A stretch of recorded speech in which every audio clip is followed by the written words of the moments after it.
Bien le bonjour à tous, on se retrouve pour une nouvelle vidéo MotoGP, j'espère que vous allez bien. Moi vraiment je pète le feu, je suis en pleine forme aujourd'hui. Bref, on va donc se faire un petit sujet autour de l'actualité du MotoGP pour cette semaine. Et bien sûr ce week-end c'est aussi le Grand Prix de Misano, ce deuxième GP. Et donc ça va être assez important, comme d'hab on va voir les horaires, la météo. Bref, vous avez l'habitude, on va pas parler pendant 40 ans. Sujet d'actualité, petit lien avec ce deuxième GP à Misano. On est parti pour notre épisode, pensez à vous abonner, pensez au petit like, c'est parti. Allez, on commence cette vidéo donc par les horaires de ce Grand Prix de Misano, de ce deuxième Grand Prix de Misano, le Grand Prix d'Emiliano-Romagne. Bon, pour les horaires, je vous les affiche, journée du vendredi, journée du samedi, journée du dimanche. Globalement, ce sont des horaires absolument habituels, il n'y a pas grand chose qui change. Allez, on passe maintenant à quelque chose de quand même plus intéressant, la météo. On le sait, ça va jouer quand même quelque chose d'assez important pour cette balle de titre de champion du monde de Fabio Quartararo. S'il pleut, ça va être compliqué, s'il fait beau, ça devrait être mieux. Et malheureusement, c'est pas le soleil qui pointe le bout de son nez. Comme vous pouvez le voir, le vendredi on annonce donc de la pluie l'après-midi, donc potentiellement un matin assez brumeux avec pas mal de nuages mais peut-être du sec, mais en tout cas normalement l'après-midi il pleuvra. Samedi il n'y a pas de jaloux, que ce soit matin comme après-midi, il y a de la pluie qui est annoncée. Donc ça peut être assez compliqué, clairement, pour les qualifications. Et puis dimanche, normalement, on croise les doigts. Il devrait pas faire super beau, mais normalement, la course devrait être donc sur le sec, sur une piste sèche. Donc voilà, après, je précise bien sûr que ce ne sont que des prévisions météorologiques. Les choses peuvent tout le temps évoluer.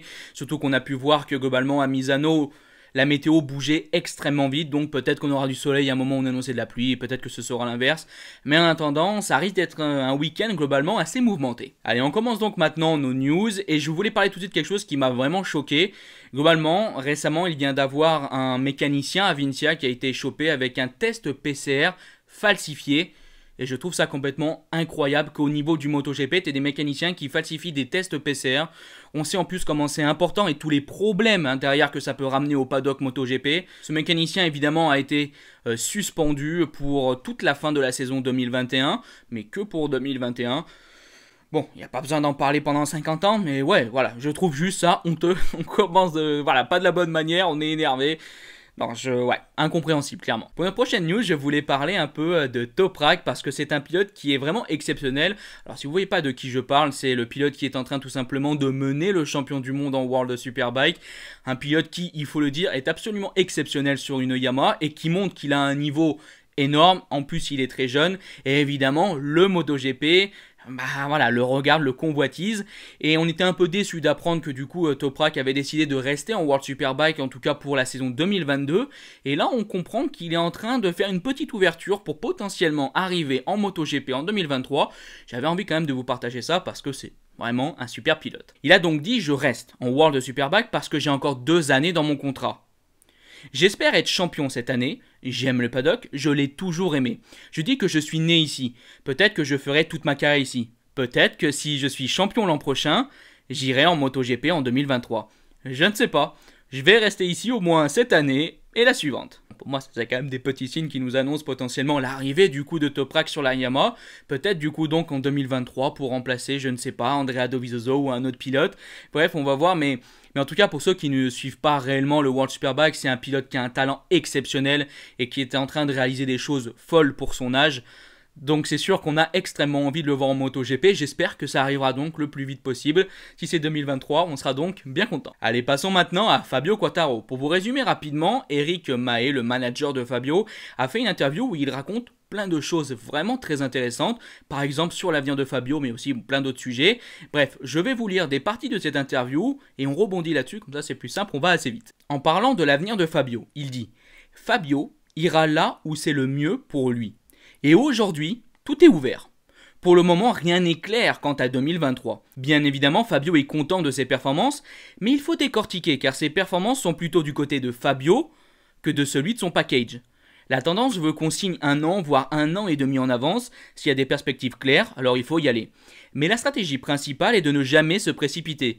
Donc on verra ce qui se passe. Nous avons été contactés par 2,5 teams, je trouve quand même que c'est rigolo dit comme ça, 2 vraies approches et une autre, l'air de rien.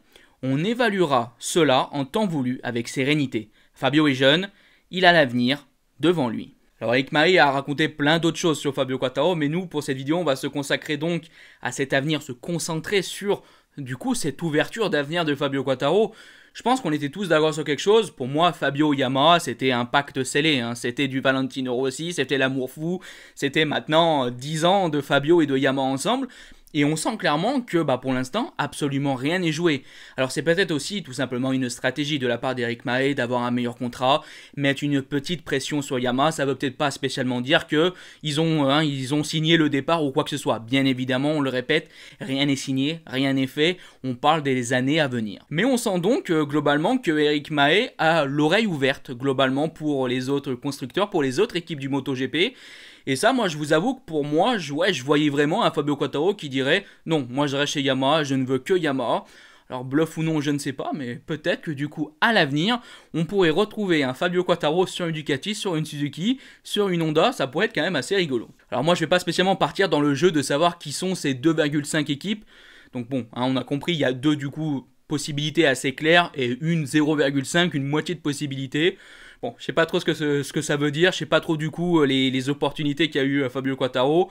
Mais bon, si Fabio venait à partir de Yamaha, on imagine bien que tous les teams, tous les constructeurs, ils seraient largement prêts à tout faire pour aller signer la petite pépite française. Et pour terminer ce Fabio Quartararo, je voulais vous remontrer quelque chose que je vous avais partagé il y a 1 ou 2 semaines. Mais là voilà, on arrive au moment assez précis, c'est les possibilités pour que Fabio Quartararo soit champion du monde dès le Grand Prix de Misano. Voilà, je vous affiche donc toutes les possibilités, n'hésitez pas à mettre pause. Je vais pas parler pendant 50 ans parce que je vous ai déjà montré le sujet, mais voilà, pour ceux si jamais qu'ils ont raté ou qui veulent un petit rappel, vu que le Grand Prix de Misano arrive très rapidement. Allez, on termine cette vidéo par un petit sujet sur Andrea Dovizioso, ça va être assez rapide, mais globalement, Dovi a déclaré des choses qui, moi, m'ont pas mal surpris, j'avais envie donc de vous y partager, on revient là-dessus, vous avez l'habitude. Si je suis ici, et si j'ai passé un contrat pour avoir la moto d'usine, chez Yamaha bien sûr, c'est pour essayer de gagner le championnat du monde. Tous ceux qui entendent ça peuvent dire « tu es fou ». Tu es vieux. Mais si je suis ici, c'est pour essayer de faire cela. Donc voilà, je voulais vraiment prendre ce tout petit bout d'interview. Je le répète, comme d'habitude, si vous voulez voir toutes les interviews, tout est en complet, bien sûr, avec les liens dans la description. Mais je trouvais ça vachement intéressant, globalement, quand même, que Andrea Dovizioso dise ça. Alors on le sait, c'est un but pour tout pilote MotoGP. Évidemment, Dovizioso, il va pas dire « je suis là pour me la couler douce et faire 15e ». Mais je trouve ça quand même assez étonnant, quand même, que Dovi nous dise comme ça « je veux jouer le titre de champion du monde ». Ça me paraît difficile et c'est vrai que j'ai trouvé assez rigolo ce qu'il rajoute juste après en disant voilà, certains vont dire je suis fou, tu es trop vieux. Ça me fait rire parce que ouais, je pense un peu ça, je me dis mais il est fou Dovi, waouh, il faut de l'ambition, clairement, ça c'est sûr que Dovizioso a de l'ambition.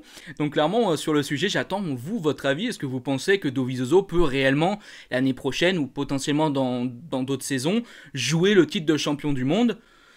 Moi personnellement, je vous avoue que je suis pas très convaincu. Pour moi, Dovi, je le vois encore 1 an, peut-être encore 2 ans chez Yamaha avec de l'espoir. Mais alors pour le titre de champion du monde, ouais, ça me paraît quand même vraiment très compliqué pour Andrea Dovizioso. Maintenant, on le sait, c'est un super pilote, on l'aime, il a une très bonne machine quand même.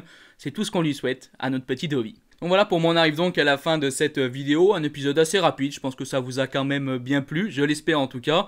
Et en tout cas, si la vidéo vous a plu, n'hésitez pas à liker, partager, commenter, je dis bye bye les potes, ciao.